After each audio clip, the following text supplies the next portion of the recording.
Stop jumping on me. Why are you doing that? Having a bad dog day? Rex, come back here. From police dogs to pet dogs, from potty training to pet peeves, #1 best-selling author and 30-year canine trainer Andy Falco knows how to get to the meat of what's eating your dog. This is Falco Canine Dog Talk, the show that helps you and your dog create a relationship of love and respect. What a good boy. Good heel, Rex. I love you, Rex. And now here's your host, Andy Falco. Hello and welcome to Falco Canine Academy's Train the Dog Trainer program and Falco Canine Dog Talk. How do you like our opening and our outro? Some years ago I had that created for our podcast called Falco Canine Dog Talk. I figured it fit in here until I have a new one made just for simply train the dog trainers. So, but I think it still works. It still describes the need to have a trainer that can help somebody with their love-hate relationship with their dog so that they have a more loving relationship and respectful relationship with their dog in the end. And I think that that's what the point is, obviously, of my intro and outro. And it works, and they did a really good job. So really happy with that. So at some point, I'll create a new one for Train the Dog Trainer, but for right now, I think that it applies fairly well. It just doesn't say Train the Dog Trainer in it. So I know that there's possibly somebody going, oh, you know what, I didn't hear it say Train the Dog Trainer in there. It doesn't seem like a very accurate opening. Well, there you go. There's the story, and that's why I like it, because I think it works. All right, so there's a couple things that we're going to talk about today, and the first is, it's really about human personalities that you're going to have to deal with.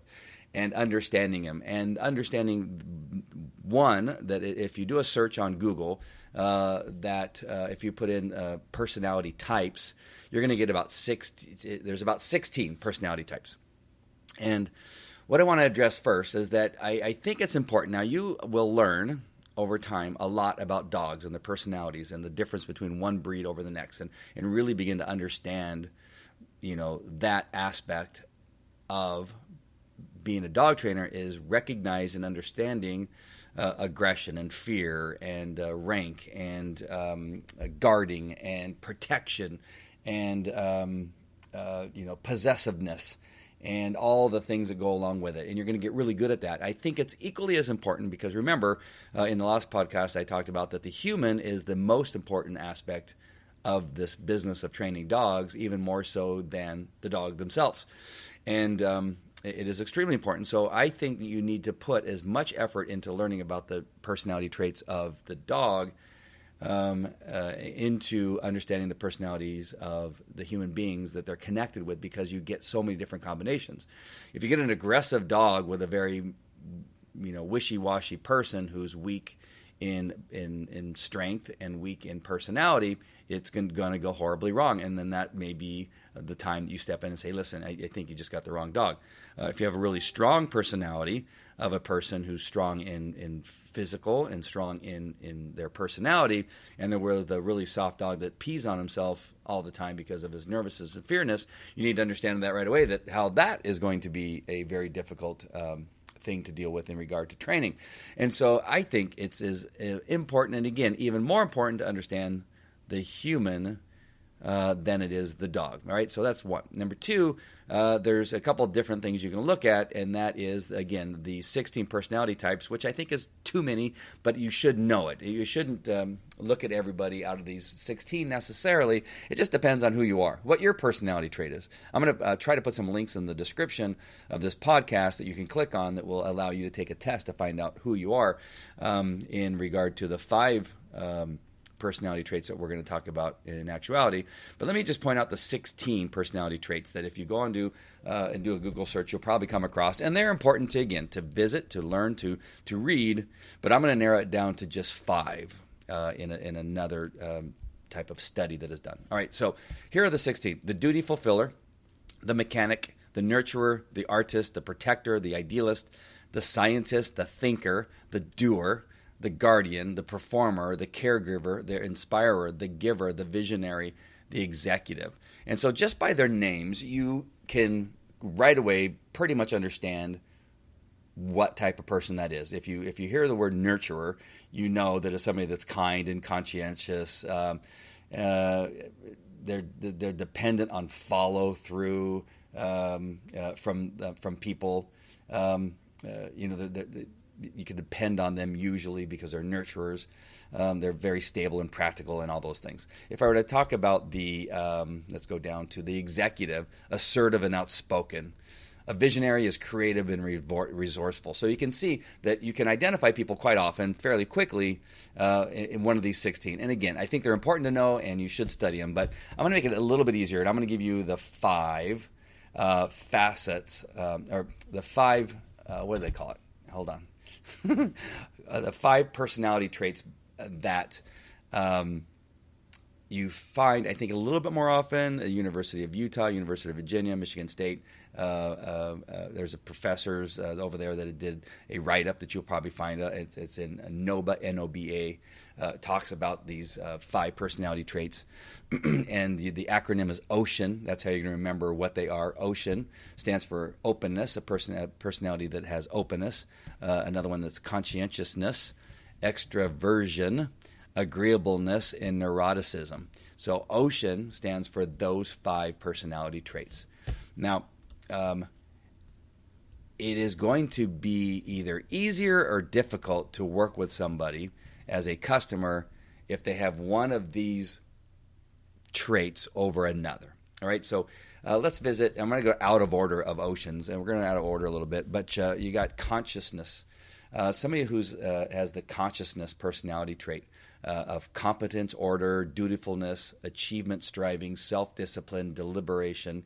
They love to complete tasks successfully, which if you have a system like ours where homework is mandatory and they must follow through, this person who has the consciousness personality trait is going to be one of your best customers, especially if they have a lot of consciousness in their personality. They like order. If you are not orderly in the way you conduct class, there's where you may have your difficulty. If it's just helter-skelter and kind of random in what it is you're doing, then you may lose this type of person. They like to follow rules, which is good. I have rules that I give in our handouts when people decide to hire us on what it is they can and cannot do. They often work hard, which is good. They're good at training, and so they're a good example for other people that are lazy. They get chores done right away, and they try to avoid mistakes. So the thing about that is they can take a little bit of time. So they're a little bit slower because they're avoiding making a mistake.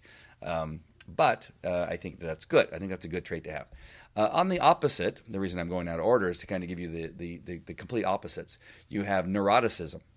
Now, you've met, I'm sure, a few neurotic people. Maybe you're neurotic. I don't know. But it's somebody that's filled with anxiety, hostility, depression, self-consciousness, impulsiveness, vulnerability, and those can be difficult, right? And those are people that have a dog who's strong and nasty or fearful. You don't want fearful with fearful, or else you got a lot of fear and you got a lot of issue, right? And so you need to identify these people right away when you're dealing with a dog that has the same type of personality. They worry about things. They get angry easily. They often feel blue. You know, those people walk into training, oh, I barely woke up, and they're often late because they're going, oh, I got to go to training. Those are probably somebody that has some of this neuroticism in their personality. They're easily intimidated. So those people you may need to talk slightly differently, or else, again, you're going to lose them. The whole idea is keeping people in your class so they follow through with the program.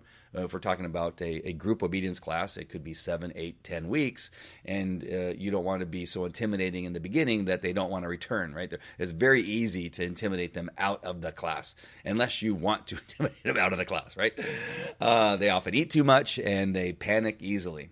And so if you have, again, a dog that's aggressive and they're coming into a group environment, they can panic in that situation, and it can go horribly wrong. So identifying those people early so that you can maybe meet them at their car as they're getting out with their dog who has some aggression, and try to not get to that place of panic that they can get to if they get easily panicked, is understanding their neurotic person.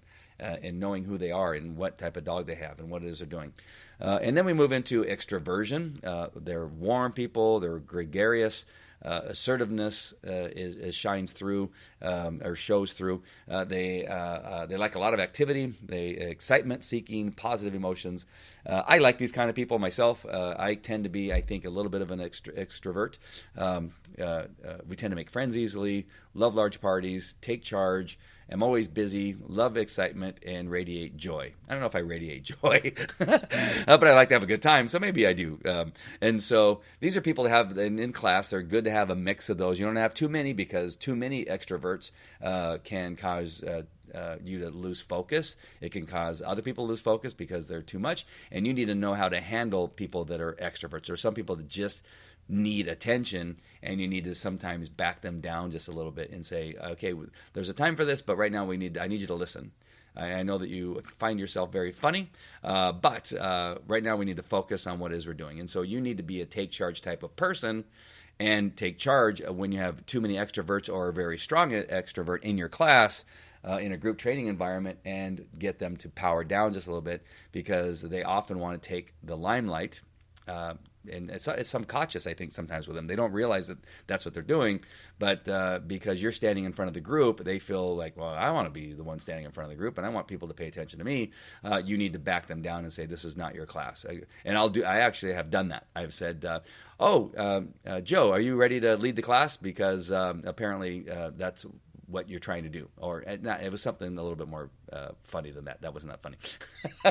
So I say, hey, Joe, come on, stand in front of the class and go ahead and lead the class. Apparently, I'm not doing a good enough job, or something like that. I can't remember. I've done it a few times. It hits me at the moment, and it makes perfect sense based on what it is they're doing.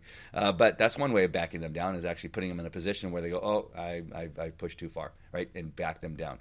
I've had to take people aside and say, listen, I need you to just back off just a little bit. You're being a little too much, and I think that it's irritating people, and it's hard for them to focus on what I have to say because you are trying to be too loud and boisterous, so I need you to back down. So you have to be a little bit of assertive. It's your class. You take charge, and you got to take care of those extroverts. Agreeableness, personality. They trust. They have compliance. Their altruism is strong. Straightforwardness, modesty, tender-mindedness, and they're very agreeable. They tend to trust others. They would never cheat on taxes, so to speak. They make people feel welcome. They're easy to satisfy. They just like being center of attention. Sympathize with the homeless is one of their what is commonality between somebody who has agreeableness. And so these people are cool to have in class. You often have to try to get them to motivate them to do something out of the norm. I often will call them out a little bit just to try to get them to be part of the class, because they can kind of get stuck where they're just they just kind of like to be, right? They don't want to be the center of attention. They don't want to try to do something a little bit more. But sometimes it's necessary because their dog requires them to do more. And when they have to do more, then the human being kind of backs off and doesn't want to do that thing. And so it's not allowing the dog to progress. So you may need to find a way to motivate people that are just way too agreeable and just kind of want to sink into the background and just kind of be present but not be too present. You may need to help them because it's going to help their dog. There's something that needs to happen with their dog, and they're not doing it. You need to do it in a way that's not, again, going to repel them and cause them not to come back. And then lastly, we have openness. These people are really into fantasy, really into aesthetics, feelings, actions, ideas, and values. They have a vivid imagination. They believe in the importance of art, experience emotions intensely, prefer variety of routine, like complex problems, tend to vote for liberals. We won't talk about that. So like complex problems and that kind of stuff. So they'll be happy to do more complex stuff. If you're not challenging them and you're just mundane, you may lose this type of person. Just like if you're not like that for the conscientious person who likes to get things done and likes chores. You want to challenge them and have things that that will kind of speak to their personality so that they stay engaged. And so you need to understand that type of person. Now, understanding that there may be some crossover where you have somebody that's slightly neurotic but yet they're agreeable or something like that. And so you're going to find little combinations. I really think it's easier to deal with these 5 than it is with the 16 that we talked about earlier. So I would really look into this. I would really find out who you are, right? Find out if you, I think that I'm like, so I said, what did I say? I said I was more of the extroversion type of personality. And I think that that's true, but if I wanted just to make sure, I would take a test. So I'm going to go ahead and try to put a link in the description. If you don't find it, then what you should do, hold on, let me look for that web page, and I'm going to kind of give it verbally here. Where did it go? It is called, I will find it, the International Personality Item Pool Representation of the NEOPI-R, the IPP or IPIP-NEO test to find out where you fit in the Big 5 inventory. All right, so I'm going to try to get that link for you and put it into the description, so you can take the tests that are related to this particular thing and find out who you are. I think it's good for you to know who you are so that you can figure out more about how it is that you, with your personality trait, are going to be able to deal with people of other personality traits or complete opposite personality traits. It's hard for somebody that's an introvert to deal with somebody who's an extrovert sometimes, right? And vice versa. And so you're going to have to figure that out. Again, because you're going to be dealing with a lot of these personalities and a lot of combinations of these personalities, and it's super important. And I think it helps to be able to identify them through just understanding, and again, to have success with them and their dog. Again, understanding that one personality trait may be fire and gasoline with another type of dog personality trait, and trying to figure out, okay, how can these two live together? And understanding and explaining to the human being why this may be problematic and why they need to address things a little bit differently. I think it's key. I think it's important. You should do it. Do a Google search, find out about personalities, understand them, learn them, and really identify right away. And again, journaling in your journal about, okay, I have this dog who's blah, blah, blah, and I have a human who's blah, blah, blah, and writing that down and looking at it and identifying it. In the beginning, you may need to come to your PDF that you downloaded from one of these sites, and you're going to identify who that person is, and then really try to hone in on who the dog is, and then go, wow, yeah, we have a red dog and with a green handler, and sometimes and I'm going into another thing that I've done for years that I'll probably talk about later on. But red knowing high personality, strong personality, green being very green and kind of like meh, and those two personalities don't really match together. So you're going to be able to identify that, come up with a plan of either how you're going to tell them that they need to get rid of the dog. That's kind of harsh, but maybe not. Or how to find another home for the dog. Or, okay, this is going to be difficult, but if you're in it, right? If you're in it to win it and you really love this dog and you want to make a difference in this dog's life, this is what it's going to take. And this is why. And you can show them. Right? You can show them in your notes, in your journal. You can show them and say, hey, look up these personality traits and understand that these two things do not work together very easily, but it's going to take discipline on your part. It's going to take commitment, and you're going to have to find other people in your family that are going to be able to help you through this training program in order to make a difference in this dog's life. All right? So understanding is key.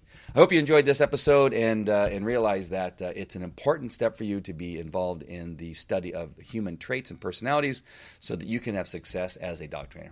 All right, I will see you at the next one. Again, this is Andy Falco with Falco Canine Academy and the Trained Dog Trainer Program. I will see you at the next, or hear you, or listen to you, or speak to you, whatever it is, at the next one. Talk to you later. Bye. Thanks for listening to Falco Canine Dog Talk, the show that helps you and your dog create a relationship of love and respect. If you like what you just heard, we hope you'll pass along our web address at www.falcocanineacademy.com and like our Facebook page at facebook.com/Falco Canine Academy. Follow us on twitter.com/Falco Canine Academy and subscribe to our YouTube channel at youtube.com/Falco143. And remember, if you've got questions for Andy, call the Canine line at 714-798-9961. That's 714-798-9961. This is a production of Falco Enterprises Incorporated. All rights reserved.